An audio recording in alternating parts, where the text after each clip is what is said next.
So began a relationship with Angola prison. So it's all the way down the bottom of Louisiana. It is America's biggest prison.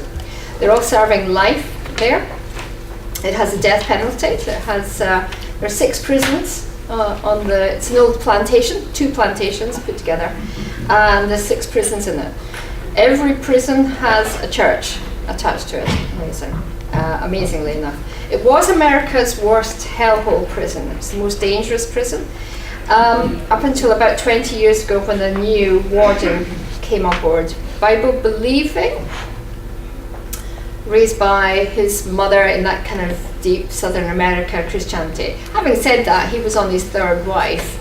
And they were interesting sort of what he would say Christian and what I would say Christian differences there. But he'd come in with that, and basically the attitude was, right, we're going to build this prison on biblical principles.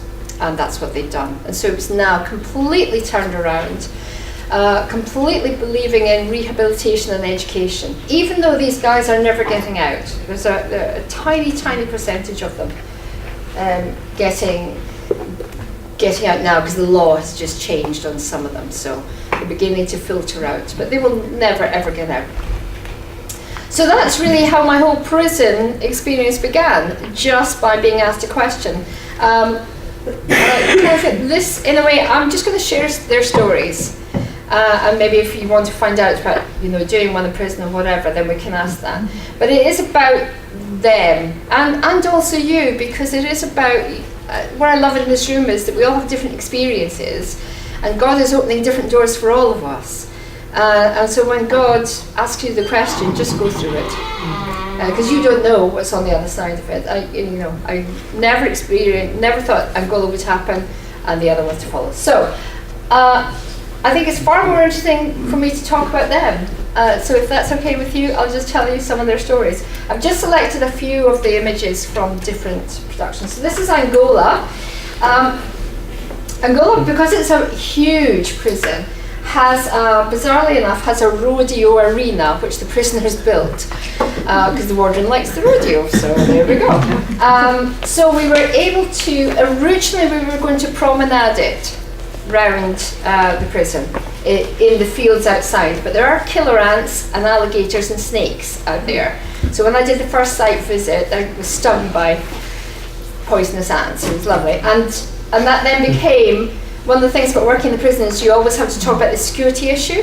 So we were having ridiculous conversations like the guys will only be able to wear the costumes. They will not be allowed to wear anything underneath, because if they decided to escape, they would just take off the costume and have their own clothes underneath, and they would run for it.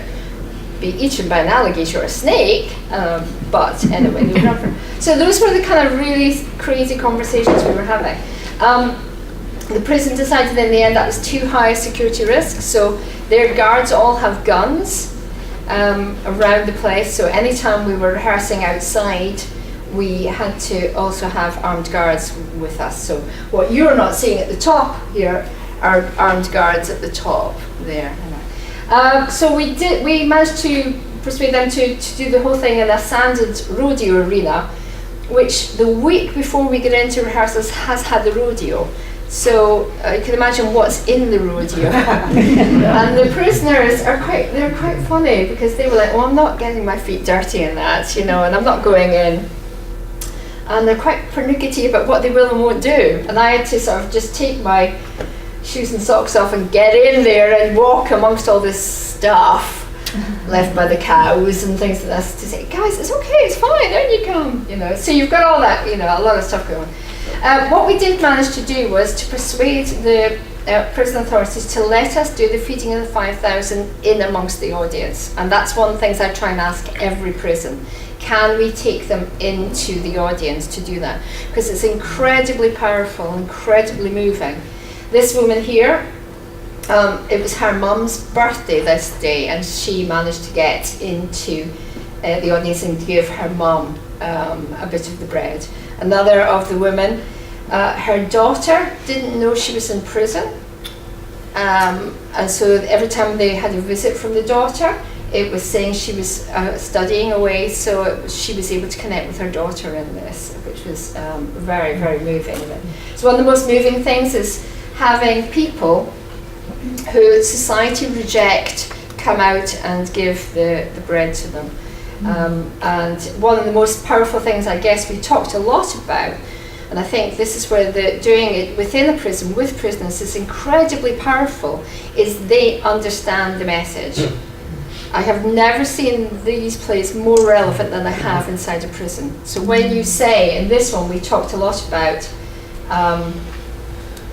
when Jesus says, you have heard it said, do not murder, but I tell you, they understand that. And actually the director of this is not a Christian. And he said, so you mean that it's a level playing field with God? He said this in a Southern American accent, which I won't do. And I said, yeah, absolutely. And then, he just clicked. And absolutely they understand this. So these, the audience are looking down on these people, looking at them thinking, oh, these are murderers, they're people at the lowest of the low, all these kind of things. And yet we put it right back into the audience. So you can't judge these people because we're all on the same level playing field. Every time I do the play, we don't hide the fact that you're in the prison. In fact, I try and always make sure that people are seeing the prison and the prisoners so that they never forget where they are and never forget who the people are. Because when you put the two things together, it's incredibly powerful. And the prisoners in all of the plays have managed to come and see it. And what's really interesting is that when Jesus does a miracle, they stand up and applaud. And every time it gets a little wearing, but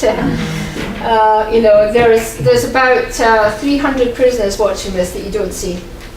And it was very interesting when the thief runs away at the beginning with the bread and it kicks the whole play off in this version.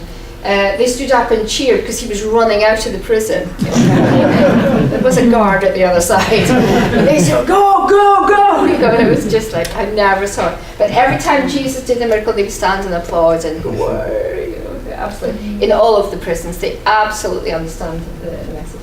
We have to be careful. We're not allowed to put sex offenders into the audience, and that's always a question that we have to ask. And that was very sensitive. This is Bobby. Who's playing Jesus. He was a Christian in the prison. He was serving, what was he serving? 60 years for armed robbery, no victim. So that kind of shows you America's thing. He has since been released, which, because they have a rule that if you have served, if you're over 40 and you've served over 25 years of a sentence, you can be considered for parole now. And he just had done everything. He ticked every box so that he could get out. But he's been in prison for about 30-something years. And he was a grandfather and he was Jesus. And he really, really seriously, he took it very proud. That's the cast. Complete mix. They made all the costumes themselves as well. One of the things that I try and do is I completely believe in not having person-dependent systems. It's not about me. It's about me mentoring them. So I mentor them in stage management, in costumes, in everything, so that when I'm gone, if they want to, they can do the play themselves. And that I can't be everywhere. And it's not about me. It's about them and giving them skills and things like that. So Gary is there. Some of you may know Gary Tyler, very famous. UB40 wrote a song about him. Free Gary Tyler. Very unique title. And he was sentenced to death at the age of 15, sentenced by a white jury, not proven crime actually. And he is now 56, was just released last Christmas because the law changed. Otherwise he was going to spend the rest of his life in jail. And what the prison very cleverly did was replace the gang culture with club culture. So he was head of the drama club. Judas, not my choice of putting Judas in black. They designed the costumes. I wouldn't usually do that, but that was their decision for that. He's a Muslim, and he'll never get out of jail. He shot somebody in the head, and he'll never leave. And that. But they wrote a monologue for Judas, which is one of the most powerful things I've ever heard. And so we kept that in, and it's just incredible piece. And back is a camel, which was donated to the prison. I don't know why, but Jimmy the camel I had to make use of. A very funny story of one day, because the wise men are having to get used to, you have to rehearse it with they just walk the camel around until the camel gets used to them, blah blah. And I was sitting up in the bleachers and heard this, he's eating my hand, he's eating my hand. To turn around to see the camel had swallowed this guy's arm up to the elbow. Wow. I don't really know what to do with that. Somebody rescue him, please. So it's full of amazing stories in it. This guy was our centurion. Definitely, he was a boxer in the past. He was a serial contract killer. He's killed 50 people. Definitely one too many blows to the head. And there, he was huge, absolutely huge. And I actually didn't know how many people he'd killed. And he gave me a row one day for not being on their side or something. And I gave him this huge telling off, shouting at him. You're not allowed to wear heels in the prison. I can't wear my heels, and you have to not look like a female. And there's this tiny little Scottish girl going, don't you dare speak to me like that. And then somebody said, you do know he's killed 50 people. What? Yeah. But he used to love the horse riding. We had horses there, and that he just had such a sense of freedom with that. Such a sense. You say, Miss Suzanne, come on, get on the horse. We'll go. Okay. This Bobby is Jesus there, Lavelle doing Judas. Jesus' mother, so we worked with, what I try and do is I try and work with female prison as well, and we bring the male and female prisoners together. It's incredibly high risk, and everybody is terrified about it. And the prison authorities are terrified, because it can go wrong, and if it goes wrong, then the wardens' careers are over. So it has to be highly controlled, really, really controlled, so that they can never be alone. The only time they come together is in rehearsal in the middle of the room, or when they're actually on the stage. And that went wrong in Milan a little bit, more of that later. But what was lovely about this woman here was heartbreaking. She's in 20 years for fraud, signing checks, really. Her family had disowned her, including her son who was in the Marines. And so what I try and do is try to work on, I don't always know what they've done, and I don't ask them what they've done, but I try and get them to use their experiences and put that onto the parts they're playing. Very often, I do absolutely believe it's God, because I cast them and I don't know their background. So I didn't know that in her head, because her son had disowned her, this is what she thought the next time she saw her son would be in a body bag coming back from Iraq he was in. And so when she did this scene, that's what she saw in her head. And so she was really able to connect on that. She's since been released, she's free now, and her children have accepted her back, which is lovely, and her son is still alive, which is great. It was incredibly powerful. The bond between Bobby and her was just very, very powerful. It was always heartbreaking, because in America, the woman would come on a bus and they'd be handcuffed and shackled. And to see Mary, who's the woman playing Jesus' mother, walk on a bus, handcuffed and shackled, is very hard to actually see. And so I always try to encourage the women. Their prison is much harder. Women's prison is always much harder to work with. That's the guys at the end. It's one of my favourite photographs every time I do one of these productions, is seeing their smiles at the end. And I deliberately, when they've got families, go around their families saying, are you proud of them? And I say that in front of them, because they've never heard their families say, I'm proud of you, you know. And I think that's a big thing, and it's a deliberate thing that I do on that. The only one to say, actually, what's really interesting is the girl with the red is playing the woman caught in adultery. Again, I never knew her background at all, and then it turned out that that really was her life. So, and one of the most touching stories is, she said, because I've come from abusive relationships, She'd been in 3 abusive relationships, and the last one, she killed the man, and so that's why she'll never get out.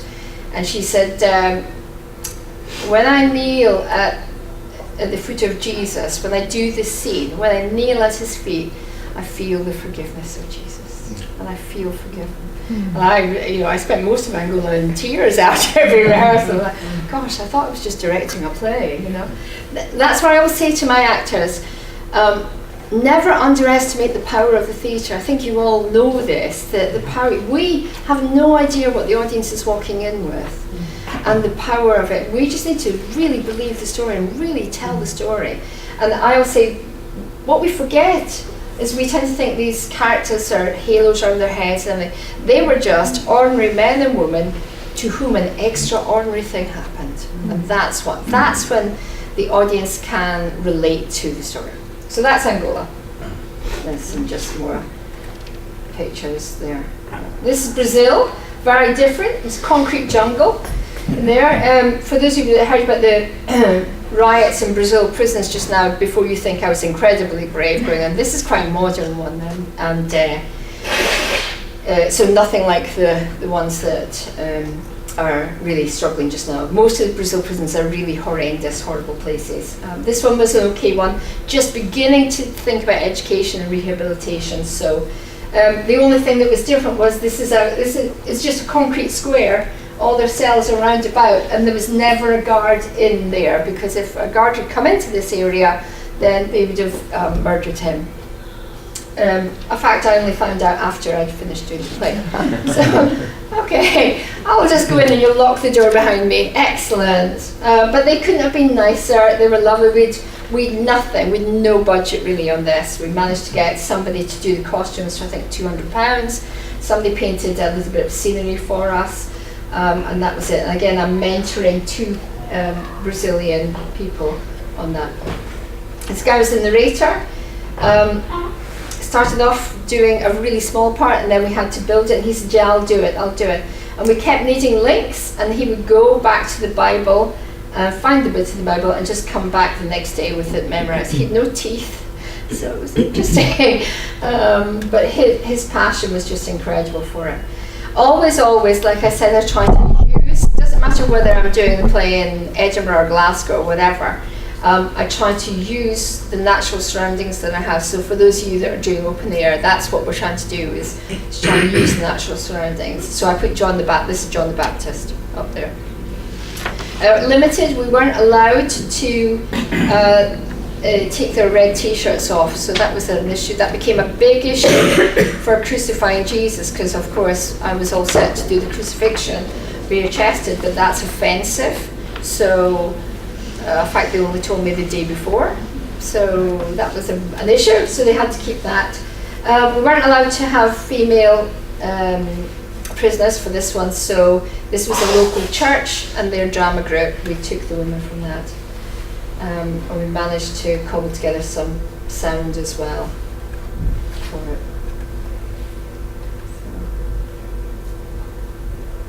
And their smiles at the end for that, which was just really good. And again, just using the area for that. The thing that was interesting about Brazil is I wouldn't say that the finished product was great. It's probably one of the weakest ones I've done. However, it's the only one that I've ever done where I felt that God was speaking very directly to the guys there. And I felt, and I've never ever done this before or since, I felt that God wanted to give them the opportunity to become Christians. And so I was a bit really unsure about this, so I said it to them one week, and I said, I feel God wants to say, to give you the opportunity, but I want you to take a week to think about it, because I'm not going to rush in. It's easy, because I'm a novelty factor, for you to say yes, yeah, little Scottish thing coming in, it's weird, it's strange. So I gave them a week to think about it, and then the next week I said, if anybody wants to do this, then we'll go separate from everybody else and we'll pray. And 10 of them became Christians on that. So, and I think possibly that was the reason for doing Brazil. I wouldn't say it was the best thing. The prison was hopeless, the organisation was hopeless. It took me a week to get into the prison. because they just weren't organised. It was absolutely, I was driven up the wall with the organisation. And the end product was okay, but I think 10 people became Christians. And for me, that's the thing, is we've always got to think about what is the reason for doing this. And sometimes, certainly for me artistically, I can get carried away with, I want it to be the best it can be. Yes, that's true, but ultimately it is about salvation, it's about getting the gospel out there. So that was that. This is them in rehearsals, and that, so get a sense of what their living accommodation is like. This is Milan, so I've just finished doing Milan. So Milan is a stepping point, it's a little bit of a distraction. I, like you, I'm somebody with vision. You know, you get a vision, you get an idea, and you just have to go with it. So it doesn't matter how crazy. Somebody said this morning about, yeah, God, you know, God's the God of the impossible, the big, big vision. If you have it, just go for it, you know. So my original vision for Brazil was actually to do it with street children in Rio, which turned into a prison in Belo Horizonte. I don't know why. It was meant to be in a favela, it wasn't meant to be in a prison. And the Italian vision is basically what we're working towards is doing it in St. Peter's Square in Rome. It's taking me a little longer than I thought, but anyway. Originally it was the Colosseum, actually, and the authorities said no to the Colosseum, so we're now working on something else. And then somebody said, I work in the prison in Milan, will you come and do it there? And we went, yeah, okay, let's do it there. So we're there, and then the next part of this is Rome 2018 for just outside the Colosseum is what we're working on for that. So that's the next one. But this is Milan prison. This is Italy's biggest prison. And these are some of the guys. A third of them are Eastern European. You know, so you're beginning to get a sense of the refugee problem that's happening there. And a lot of these guys just coming across from Albania, a lot of Albanians, because there's no money, and so you come to Italy and set up a little thieving industry, and that's that. This Jesus, he was from Dominican Republic. Yeah, moved to Italy, great life and everything, got involved in the wrong people, got involved in a gang who was hired to kill somebody because of jealousy of their girlfriend. There's a lot of passions of crime in Italy, and and so he's serving 30 years, and he's 35, so he won't get out till he's 60 in that. So really tough. We were followed by a photojournalist. So there are plenty of photos, you can have a look at these photos. We worked with a women's prison as well, but they would only give us 6 women. So, and very, very limited time, an hour and a half every week, and we only get sort of 4 weeks to put it together. And where it went wrong was we do, I think the Romans upstairs were showing this, we do the section where one of the girls is chatting at the Roman soldier, so it sets up that scene. Which was fine, and I'd rehearsed it, and one night I thought, gosh, they've been on quite early. They were on really early for that scene, and they'd been kissing on stage, which when they came off stage, they were in big trouble for that. So, because that can jeopardise your whole project. That could have stopped everything. Thankfully, the prison allowed it to keep going.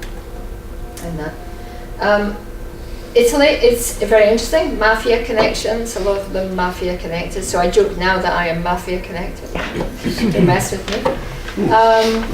And just fascinating, so the guy in the centre, heartbreaking story, he's in for life, he'd been in for 30 years as a young man, he'd got out, gang related, mafia connected, so one mafia gang kidnapped his 9-year-old son and killed him, whereupon he took revenge upon them, so he is now in prison and will never get out on that. So, you know, these are the things that always make me go, when I first went to Angola, I came back and I said, I will never judge anyone ever again. No, I mean, that's not been the case, but that's the challenge, is we just can't, you can look at these people and go, yeah, they're murderers, they're rapists, they're whatever. But when you get to know them, it's a different story. It's a very different story. The guy playing Judas is from one of the top mafia families there. Actually, most of them you get on really well with. There's also always one or two that are a bit seedy and a bit more dangerous, and he was one of them. And I would not be in a room on my own with him. They apparently want to do the play again because they feel they didn't do it to their best ability yet.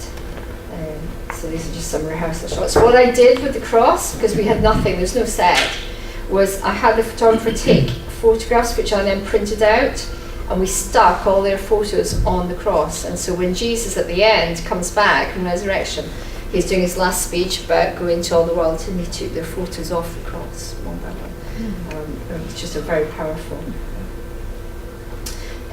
Same thing with her. I didn't know her story, and cast her as Jesus' mother.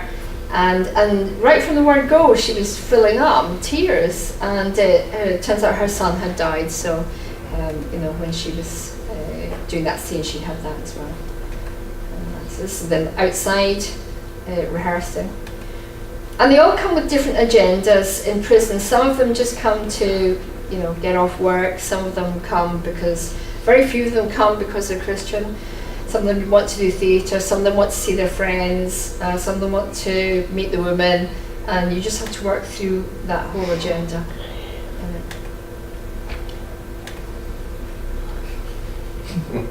But just fascinating. The guy at the centre is the centurion.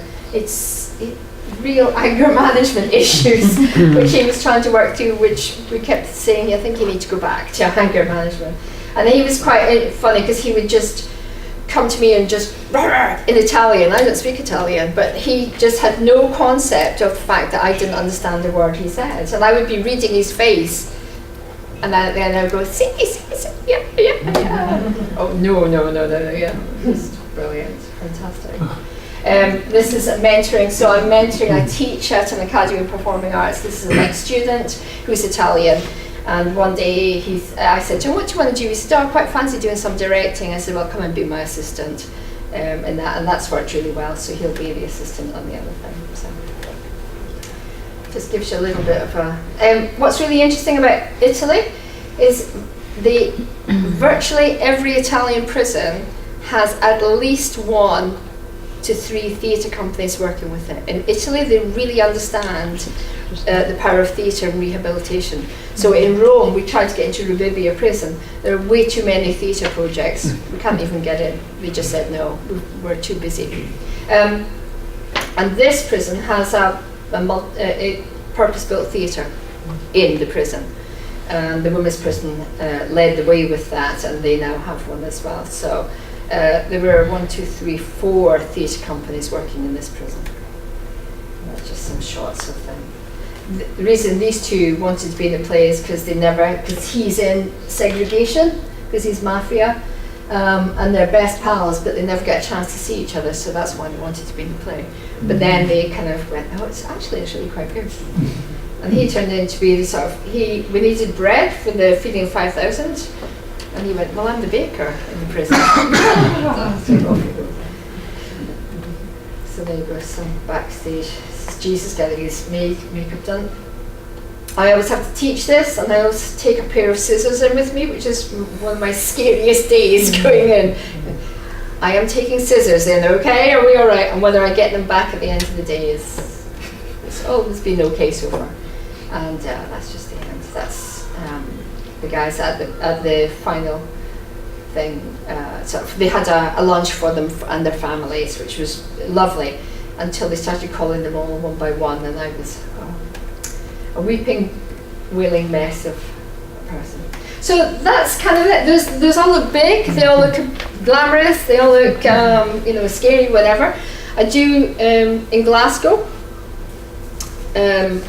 I've worked with a prison in Glasgow as well, which is a mixed prison, so I can use male and female. Again, still high risk mixing the two together. Completely different, because those guys are in for sentences of 3 months, whatever. I get them for 6 weeks, 2 hours a week, and you can't do anything like this on that scale. So what we do is we go in with the concept, I tell the story, and then I say, right, I want you to tell me the story from the way that you would tell it, which is hysterical, sometimes blasphemous, sometimes strange, but sometimes incredibly powerful. And the one example is one of the women there, and we were retelling the nativity story, and she went away and wrote a little monologue about Mary after being told by the angel that she will have a baby, Jesus. And the monologue talks about, so Dad, I hope you stay with me, and I hope you stay true to your promise. And you said that you would support me in everything, and blah, blah, blah, blah, blah, goes on. And at the end, it says, so Father, and she looks up to heaven, I'm going to go and tell my mum and dad now. And it brought shivers down my spine that she had the insight, not Christians by any stretch of the imagination, not even knowing the story. But I love that you can go in and it's the rawness that you can just go, let's tell the story the way that you would tell the story.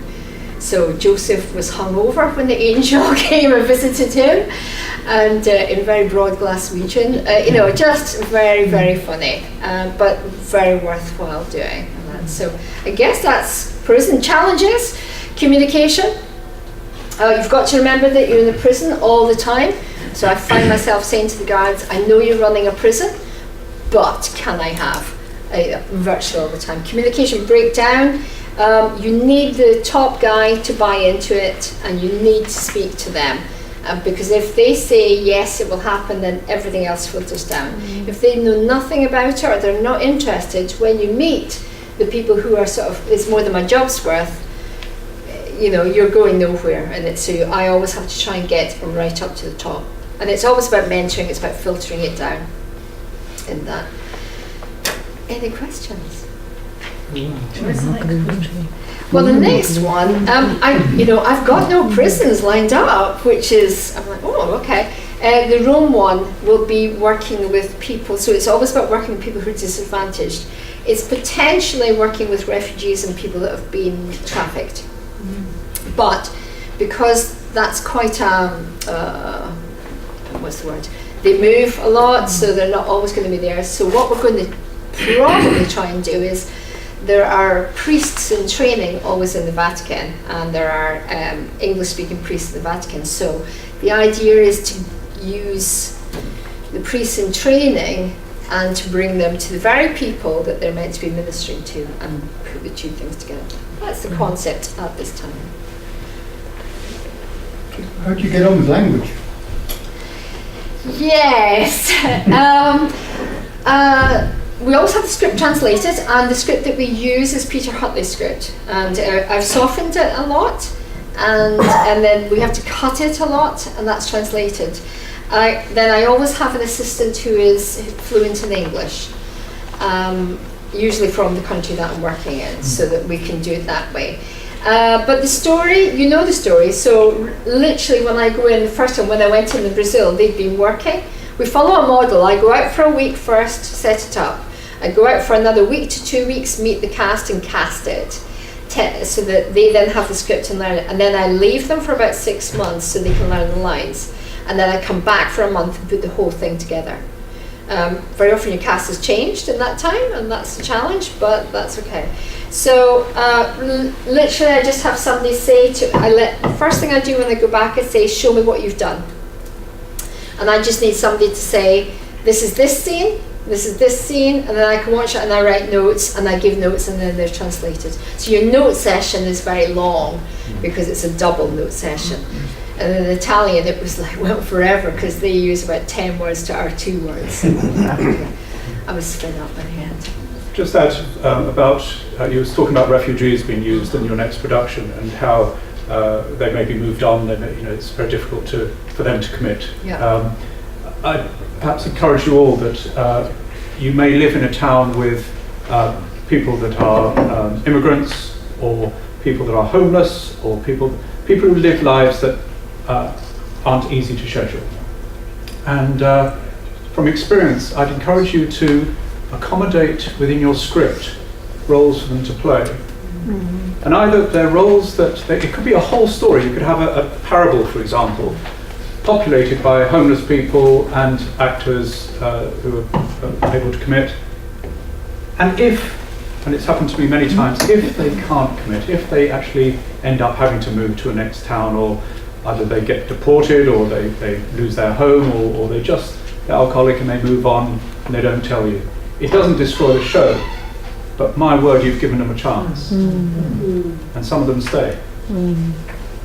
So there are ways of, and you can give them understudies if you really want to give them a substantial role. Can I ask a question? So it's a great thing. Scripture said, set the prisoners free. Fantastic ministry to go into the prisons. Now, most of us are near prisons. The Scottish prison system is different to the English system. English prison systems, they're all independent. So for some of us who are producers and directors, what is your advice about going into your local prison and starting up a prison with those prisoners? Well, the way that we found in was, I'm sure this is a UK organisation, not just, is the Prison Fellowship, is that UK-wide, Prison Fellowship? Yeah, so Prison Fellowship, that was the way that we got in, and we were very fortunate into Greenock Prison because the warden of that prison is a Christian. So he was like, come in. Our opposition in that prison came from education, and they were against it first, they pulled out. And then for some reason, when you do, I was talking to somebody else about this, you will never, in these projects, you will never stop proving yourself. Even when I'm in my 80s, you're always constantly proving yourself. And they blocked it. Sadly enough, we were talking about going to Barlinnie, which is in Glasgow, kind of one of Scotland's worst, hardest prisons. And the person that blocked it there was the chaplain. Because he'd been working for 30 years and didn't want some little upstart female coming in. And I kept saying, but I'm here to compliment your work, I'm not here to take your work away. But he just blocked the whole thing, and we could not get into Barlinnie prison. And so I've never done it there. I can't get in. And that's tragic that he would stop it. But hopefully on the flip side, there are, Send is a good example, there are plenty of prisons where the pastor or the chaplain can be your way in, because they'll be used to finding a way of bringing in Christian foundation into a prison, and they'll have a good relationship with the director of the prison, and so rather than sort of ploughing into the director's office, which I have done, and clumsily finding your way through to work out how do you see this sort of project working in your prison, the pastor might have solved a lot of those problems for you. And then they might even have projects that will link with yours. Sycamore project is a good one if anyone's heard of that. And education and arts is a good thing, because that's what you're doing. You know, you're doing drama workshops, you're doing education, things like that. So you know, the religious button is not always the button to press. It's education and it's the arts, and there are arts awards as well up there that we've submitted under as well. We put it under an education arts award, and they were commended for it. So it's another way in. Yeah. But Prison Alpha, and that's more stronger Prison now. Alpha, yeah, you could. I mean, you're looking for anybody that's got the door in. Really, that's what. And then once you get in the door, it's just finding the right person that is going to drive and support you, because they're hard, they're difficult, you know, you just have to keep pressing on, that's the thing. So you need somebody that's going to support. There are open prisons as well, where the prisoners can come to you. Yeah. But they may not know that you're doing it 5 miles down the road. Yeah. So, you know, sometimes it's just about making yourself accessible. For sure, yeah. If you can find out when people are being released, this was happening in Grand Cayman, where we were going to workshop some of the actors in the prison. And when they come out, because some of them were going to be released around the time of the production, they're stepping into a production. And they're stepping into a huge public community event. And prisons, I'm sure you've had this discussion about the most vulnerable time for a prisoner after a prison is the first 3 months after they've left. Very difficult to adjust. In the poorer countries, it's one of the most sort of more desperate organisations. They're not supported during those first 3 months. They've got something like this to go into. So you might find that you're able to, even if it's just one person, that you know is going to be released. Yep. Suzanne, I might be able to put you in touch with somebody with Barlinnie. He became a Christian under that minister Yeah. and served with him for 6 years. And he's Wow. living in Bristol now. Yeah, they're fascinating. But he might be able to get you awareness if they can. We're just waiting for our chaplain Speak to up. retire, I'm telling you. Yeah. I mean, lots of things. I'll just finish with this. The warden in Greenock, his aim is that actually picking up on the prisoners, what he wants to do is to do one where it's the community and the prisoners working together on the passion play outside. You know, these things, as your passion plays, are as big as your vision, and I would just encourage you all to have your big vision, and don't worry about starting small, don't worry about starting simply, just go and push the door. If there's a door in front of you, push it. It'll either stay shut or it'll open. I might see you in a prison somewhere. Directing, can I just say, I don't want you being a participant in my plays. Thank you. Thank you very much.